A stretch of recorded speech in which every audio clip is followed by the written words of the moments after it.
उस औरत ने अपनी विला के अंदर ट्रक भरकर अजगर छोड़ दिए। फिर उसने विला की चारों तरफ की दीवारें 10 मीटर और ऊंची करवा दी। इसके बाद उसने चुपके से घर का पानी और बिजली भी बंद कर दी। जब पूरा विला बाहर की दुनिया से कट गया तब जाकर वह खुश हुई। उसने ये सब इसलिए किया था क्योंकि उसकी आंटी उसकी गैर मौजूदगी में उसका घर हड़पना चाहती थी। एक दिन आंटी ने कहा, जुक्सिया, मैंने सुना है तुम घूमने जा रही हो।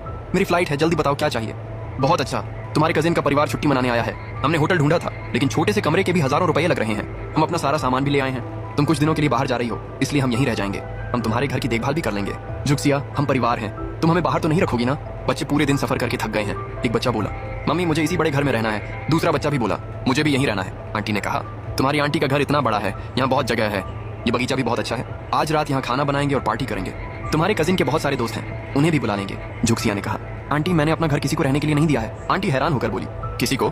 मैं तुम्हारी आंटी हूँ और लीचियांग तुम्हारा कजिन है। जुक्सिया ने कहा, रिश्तेदार भी मेहमान ही होते हैं। मेरा घर मेरी निजी जगह है, मैं इसे किसी को रहने के लिए नहीं दे सकती। और इस लॉन की अभी मरम्मत हुई है। अगर छुट्टी मनानी है तो होटल या एयरबीएनबी बुक करो। आंटी गुस्से में बोली, कुछ दिन रहने से घर खराब थोड़ी होगा। तुम्हारे कजिन ने तुम्हें बचपन में गोद में खिलाया था।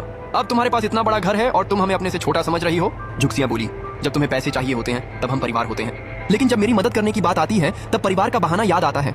अब मुझे जाना है। आंटी बोली, तो पहले घर की दूसरी चाबी दे दो। जुक्सिया ने कहा, मेरा घर किसी के लिए खुला नहीं है, तुम्हें जाना होगा। तभी घर की सुरक्षा चालू हो गई। दरवाजा लॉक हो गया है, सिक्योरिटी मोड चालू है। आंटी बोली, चाबी नहीं दोगी? ठीक है, मैं खुद अंदर चली जाऊंगी। तुम सिर्फ एक अनाथ लड़की हो, हम अंदर आ भी गए तो तुम हमारा कुछ नहीं कर पाओगी। कुछ देर बाद जुक्सिया के फोन पर अलर्ट आया। क्या वे अभी तक वहां हैं? फोन पर चेतावनी आई, दरवाजे की बिजली की लाइन काट दी गई है। मुख्य दरवाजे का लॉक तोड़ा जा रहा है। जुक्सिया हैरान रह गई, उन्होंने सच में मेरा दरवाजा तोड़ने की कोशिश की? मैं उन्हें ऐसे नहीं छोड़ूंगी।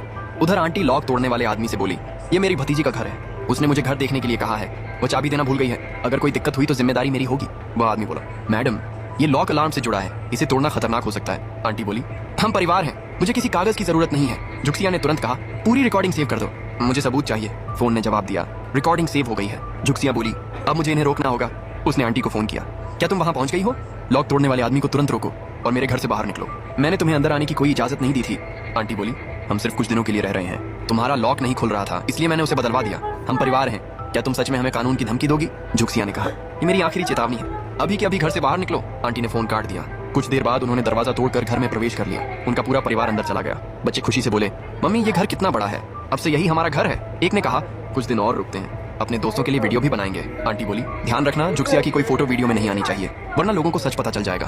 तभी जुक्सिया ने फिर फोन किया, आंटी तुम मेरे घर के अंदर जा चुकी हो, अभी बाहर निकल जाओ। अगर अभी निकल गई तो मैं सिर्फ दरवाजा तोड़ने का मामला उठाऊंगी। आंटी हंसकर बोली, तुम्हारा सरनेम लिन है, हमारा भी लिन है, तुमने अभी शादी भी नहीं की है, इतना बड़ा घर तुम्हारे किस काम का?